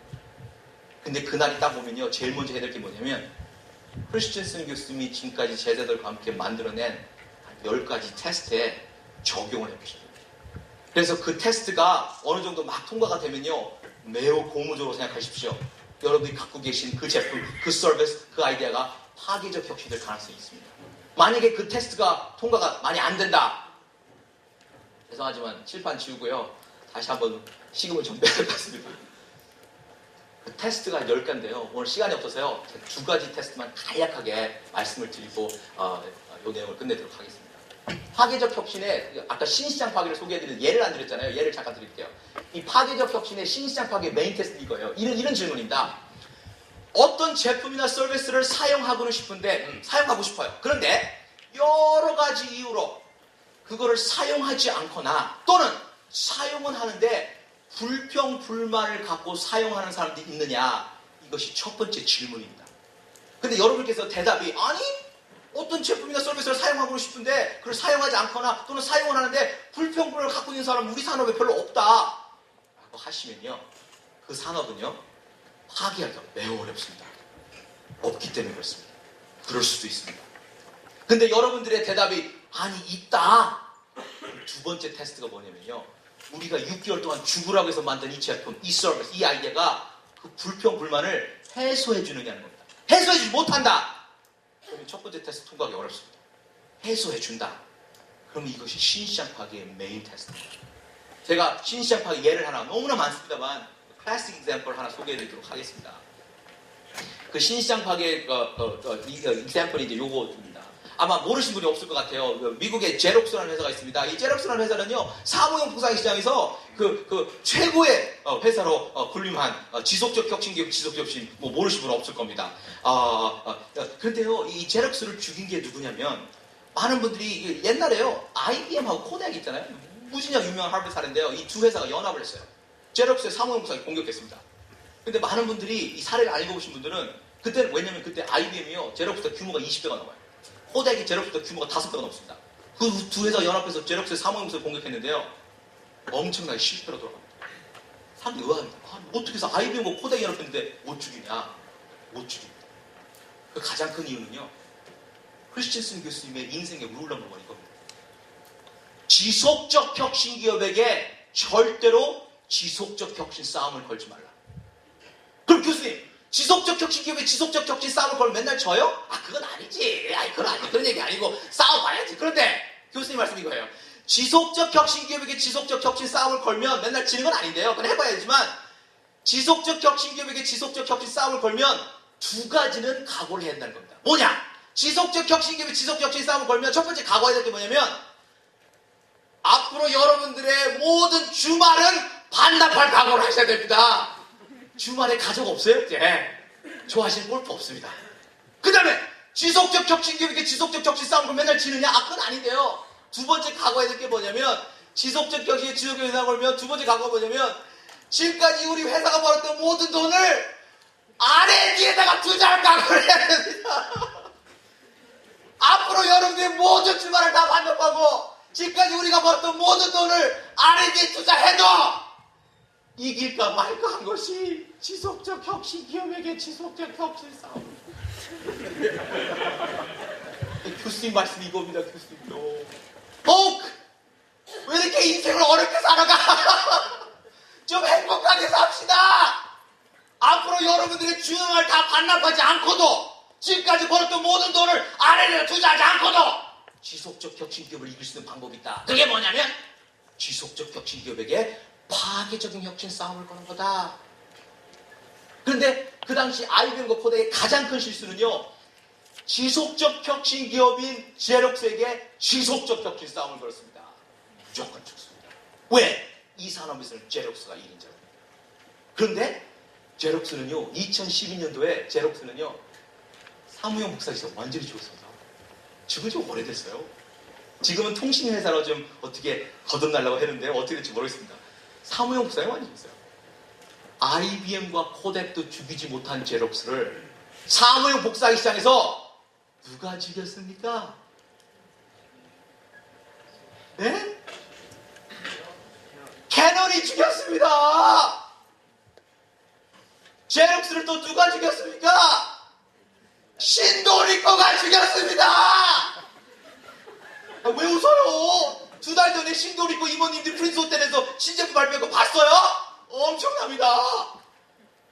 그때 캐논과 일본의 리코는요, 제록스에 비해서요, 요만했습니다. 20배가 넘는 IBM과 5배가 넘는 코덱도 죽이지 못한 제록스를 요만한 캐논과 리코가 죽입니다. 어떻게 죽인지 아세요? 이렇게 죽입니다, 여러분. 우리 모두가요, 제록스 사무용 복사를 씁니다. 이거 왜? 우리 다 복사해야 되거든요. 학교에서 복사 안 하고 살 수 있어요? 여러분 회사에서 안 하고 살 수 있어요? 해야 됩니다. 이거 써요. 근데 쓰는데 쓰다가 불평불만이 터져 나옵니다. 첫째 불만. 야, 제록스 사무용 복사는 왜 이렇게 비싸냐? 불만이 터져 나옵니다. 초창기에 무진장 없어요. 얼마나 비싸냐면요. 대기업들도요, 미국 대기업들도요, 많이 못 갖다 놔요. 어떡하냐? 그거 몇 개 갖다 놓는다. 갖다 놓고서 그럼 어떡하냐? 복사실을 만듭니다, 여러분. 그래서 카핑 센터를 사내에 만들어요. 그래가지고 그 카핑 센터 가야 돼요. 그럼 복사하면 카핑 센터 가야 돼요. 귀찮아요. 불편해요. 근데 가면 뭐예요? 다 복사로 왔기 때문에 줄이 그냥 뱀처럼 길게 들어있습니다. 어느 날 카피 센터 갔어요. 사내 복사실에 갔더니 아무도 없어요. 야, 텅텅 비었네. 웬 떡이냐. 아유, 완전히 나 운 좋네. 지금까지 밀렸던 복사가 잔뜩 해냈다 해가지고 막 복사기 앞으로 달려갔는데 뭐가 보입니까? Out of order. 이렇게 자주 고장나는 거예요. 근데 이거 한번 고장나면요, 아무도 못 고쳐요. 왜? 엄청 복잡하거든요. 사실 복사도 우리가 못했대요. 초창기는요. 하도 전문가가 해줬대요. 근데 고장났다? 엄청 못합니다. 그럼 어떻게 고치냐? 제록스에서요, 이 리페어 하는 사람들이 쫙 있습니다. 파견한답니다. 그럼 이 친구들이 와가지고, 회사에 와가지고 이거를요, 2주간, 3주간 고쳤다, 고장났다, 고쳤다, 고쳤다. 그때 요만한 캐논이요, 요거, 데스크탑 카프를 딱 내놓으니까요, 이 특징이 뭐냐면요, 이게 얼마나 무서운 얘기인지 아십니까, 선생님이 파괴혁신이요? 지속적 혁신 기업의 제품과 서비스의 성능이요, 파괴적 혁신 기업들의 제품과 서비스의 성능보다 훨씬 좋습니다. 파괴적 혁신 기업의 제품과 서비스가 지속적 혁신보다 훨씬 안 좋아요, 성능 면에서. 근데 성능이 안 좋은 놈이 성능이 좋은 놈을 죽이는 겁니다. 얼마나, 이 제록스 사무용복사가 얼마나 성능이 좋으냐면요. 저도 미국에서 박사과정 때 이 교수님들 조교하면서 많이 복사해서 잘 알아요. 얼마나 좋은지 몰라요. 근데 이 평생 이 복사하신 분을 제가 찾아내서 그분의 증언을 들어보니까 이 제록스 사무용복사기가 얼마나 성능이 좋으냐면 여러분, 어떤 제록스 사무용복사기는요, 하도 성능이 좋아서 여러분들에게 카푸치노 라떼도 한 잔 준대요.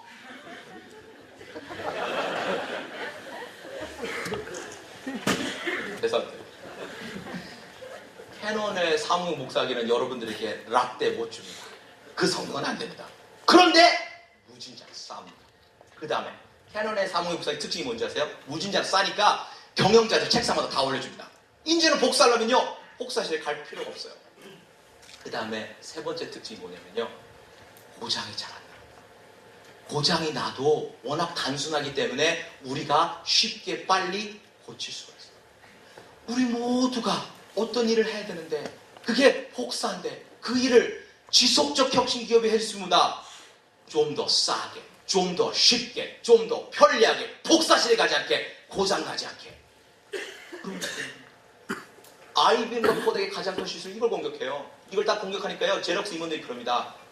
야, IBM, 너 이거 한 대 팔면 5만 불인 거 알지? 너 그거 알고 공격하는 거지? 그 다음에 이거 하나 팔면 profit margin이 70%. 이거 알지? 놀러 와봐. 캐논은요, 이거 공격 안 합니다. 이거 공격하면 능력도 안 돼요, 요만한 회사. 이거 근데 공격하면요, 이거 만약에 공격했다면 그 당시에 제록스가 가져요. 캐논 없어요. 캐논 이거 공격합니다. 이걸 딱 공격하니까, 그러면 그 당시에 이걸 공격하면 제록스 이걸 모르느냐? 알아요. 근데 반응이 이겁니다. 에게, 야, 그거 한 10만 원 가냐? 그거 팔면 한 10% 남냐? 잘됐다, 너 가져라.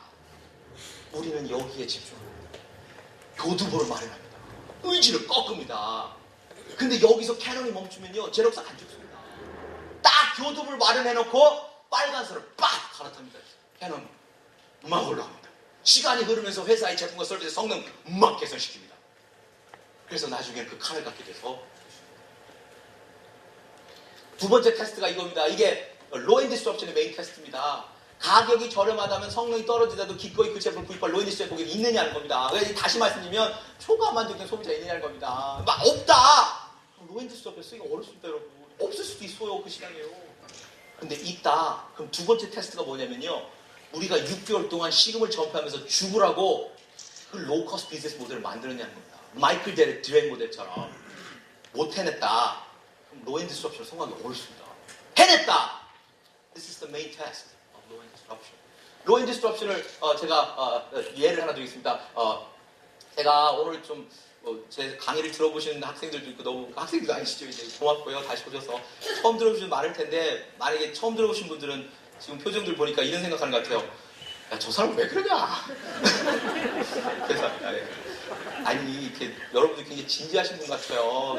연대 동문회다가 지금 기업하시고 엄청 진지하신 분들인데 막 혼자 막 이렇게 뭐 오버하고 막 그랬는데, 그래서 죄송합니다. 근데 그 이유는요, 다른 이유 없어요. 제가 하나밖에 없어요.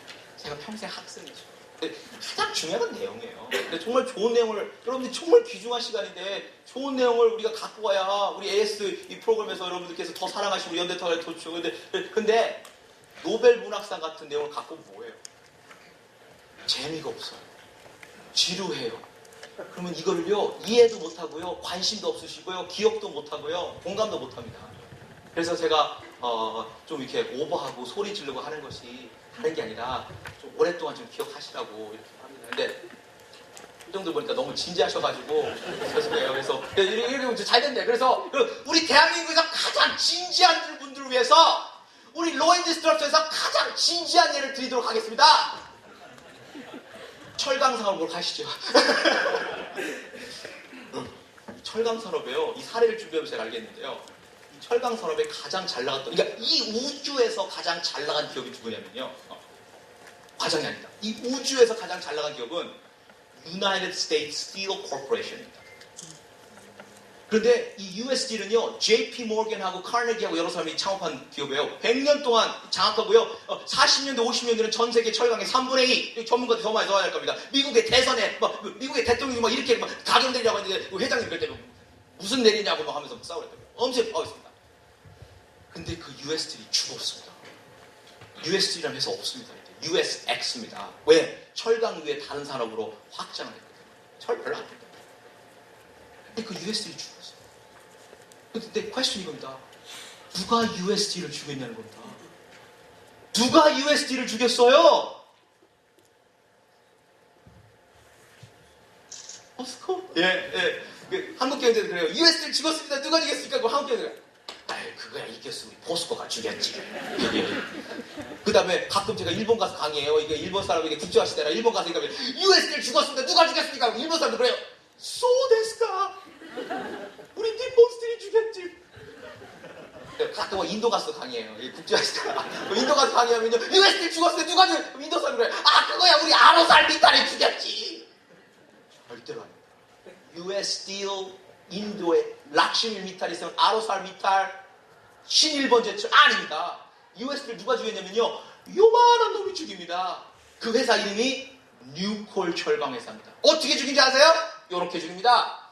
이게 철강 산업입니다. 이게 연도고요. 이게 시장 점유율이고요. 이게 품질이고요. 이게 철강 산업의 여러 제품군이에요. 그래서 철강 산업의 가장 밑바닥 제품군이요, 콘크리트 철근입니다. 이 역사적으로 이걸 rebar, reinforced bar, 콘크리트 철근입니다. 이걸 만들기 쉽대요. 별거 없대요. 그래서 마진이 굉장히 적고요, 시장 점유율도 적습니다. 그 위에 있는 게 뭐냐면요, 앵글 철강, 공강 막대강이라는 겁니다. bars and rods. 이건 진짜 차별화가 좀 묘한데요. 그래서 만들기 쉽지 않대요. 그래서 마진도 더 높고요, 시장도 높습니다. 그 위에 있는 제품군이 뭐냐면요, 철강 산업에서는요, 구조형 형광입니다. structural steel. 이런 아름다운 건물을 지을 때 쓰는 겁니다. 이거는 진짜 만들기 어려워요. 그래서 마진 높고 시장. 철강 산업 역사상요, 가장 위에 있는 제품군이 뭐냐면 가장 높고 차별화되고 비싼 게요, 강판이라는 칠스티입니다. 현대아이스크 같은 회사가 그럴 겁니다. 엄청나게 마진 높습니다. 근데 75년쯤에요, 이 철강 산업마저도 종착역으로 들어오기 시작합니다. 그전에 안 그랬는데요, 75년쯤에 철강 산업의 고객들이, 주로 기업체들이 B2B 사업이죠, 고객들이 그럽니다. 야, 철 그 정도면 됐다. 나 좀 싸게만 해주면 나는 사겠다. 나는 뭐합니까? 그 사람들 만족시켜야 돼요. 만족시키는데 남들이 쉽게 모방하지 못하고 좀 오래 가고, 그때 뉴콜 철강이라는 회사가요, 요만한 회사가 해냅니다. 뭘로 해내냐면 미니밀스 기술이라는 걸 개발시킵니다. 미니밀스 기술은요, 이런 회사들은요, 굉장히 작은 회사들이에요. 수직 계열 안 되고 전통적인 철방법이 아닙니다.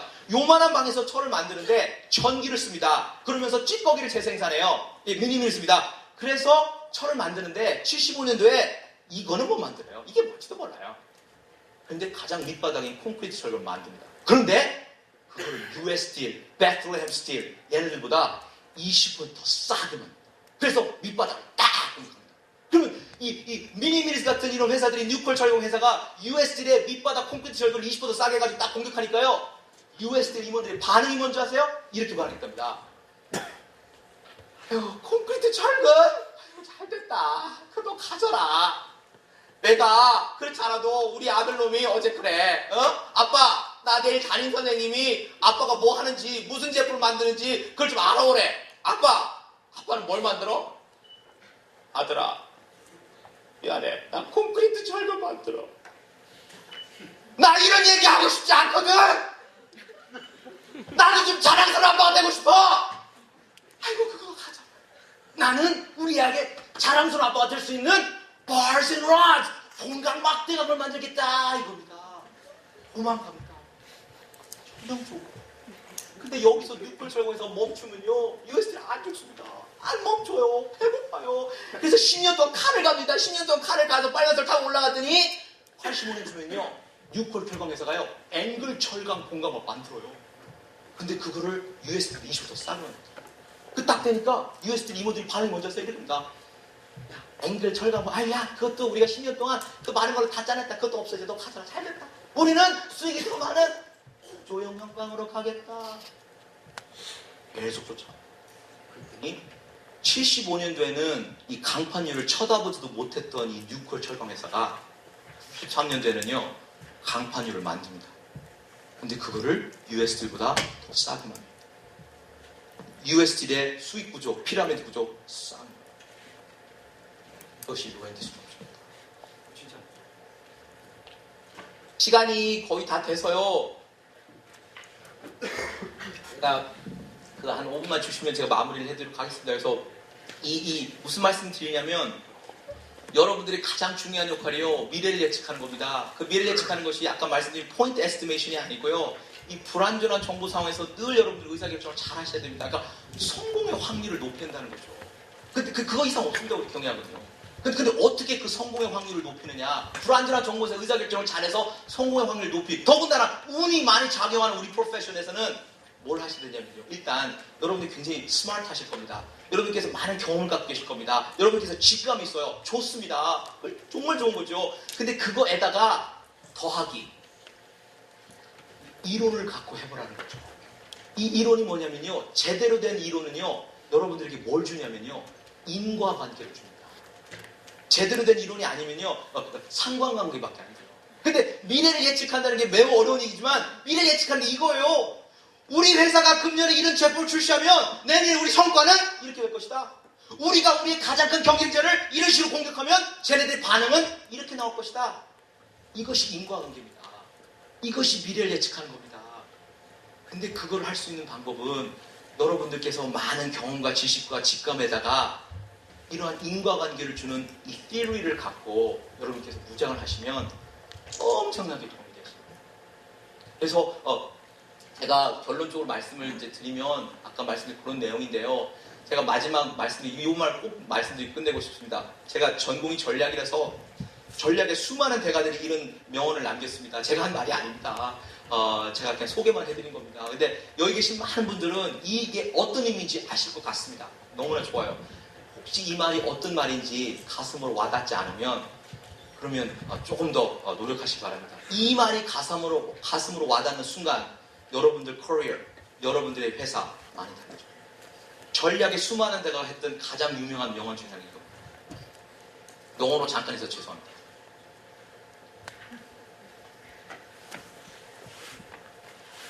Strategy is not about finding the right answer. One more time. Strategy is not about finding the right answer. Strategy is about asking the right questions. Because if you ask the wrong questions, you will never find the right answer. 전략은요, 해답을 찾는 과정이 아닙니다. 절대로 그러시면 안 됩니다. 전략은요, 제대로 된 질문을 물어보셔야 됩니다. 물론 해답을 원하시죠. 근데 그 해답을 찾는 과정이 해답을 찾는 게 아니라 제대로 된 질문이 뭐냐, 이걸부터 해야 됩니다. 왜냐하면 여러분들께서 제대로 된 질문을 하지 못하면 wrong questions을 물어보면요, right answer 절대로 찾을 수 없습니다. wrong questions를 물어보면 right answer를 절대로 찾을 수 없다. 제가 마지막 예를 드리겠습니다. 마지막 썰렁한 얘기를 듣겠습니다.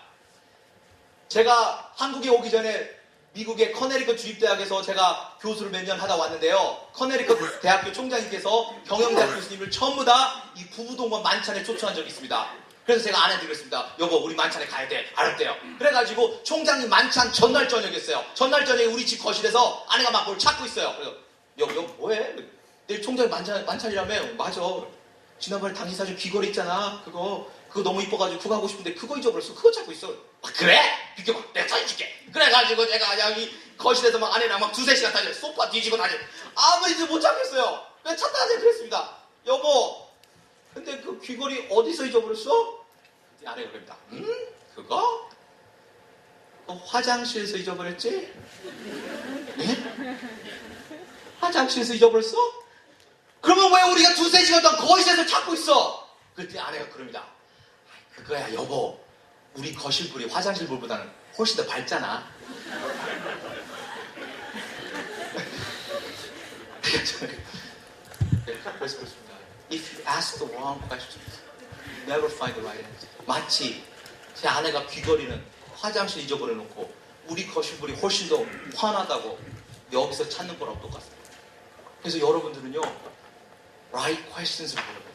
그러면 how do you ask the right question? 방법이 많아요. 여러분께서 정말 스마트 하실 거고 경험도 많으시고 지금까지 우리 연대에서 좋은 교육도 많이 받으시고 좋아요. 그런데 그거에다가 theory, 특히 많은 공감을 형성된 이걸 일종의 test of time theory, 시간의 공격을 견뎌낸 그런 theory들입니다. 그 많은 좀 증명이 된 어느 정도 그 theory를 갖고 하면요, 무진장 시너지가 발생합니다. 그래서요, 예를 들면 파괴적 혁신에 의하면 여러분들의 right question은 이게 아닙니다. 우리 회사의 고객은 누구며 그들이 원하는 게 뭐냐? That's not the right question. 이거 물으면 백날 저도 못 찾습니다. 파괴적 혁신에 의하면요, 여러분들의 right question은 뭐냐면요, 우리의 비소비자는 누구며 그들의 불만이 뭐냐? That's the right question. 그래서 이러한 이론을 갖고 이제는 여러분께서 우리 연대 졸업하시기 때문에 학교를 더 다닐 필요 없습니다. 근데 그동안에 우리 병행학에서 많은 책들 이런 내용들을 좀 틈틈이 보시면서 많이 바쁘시겠지만 이렇게 좀 무장을 하시면서 가장 중요한 역할이 미래를 예측하는 그거를 좀 잘하겠습니다. 아유, 오늘 정말 경청을 해서 고맙고요. 제가 정말 영광입니다. 오늘 특히나 저 부원장님께도 너무 감사드리고 첫 번째 AS를 제가 하게 돼서 너무나 감사드리고 영광이고요. 특히 너무나 이 경청 태도가 좋고요. 너무나 놀랐습니다. 그리고 더 놀라는 건 뭔지 아세요? 주무시는 분들 그리 많지도 않고요. 늘 건강하시고요. 우리 연대 사랑해 주시고 도약하시기 바랍니다. 감사합니다.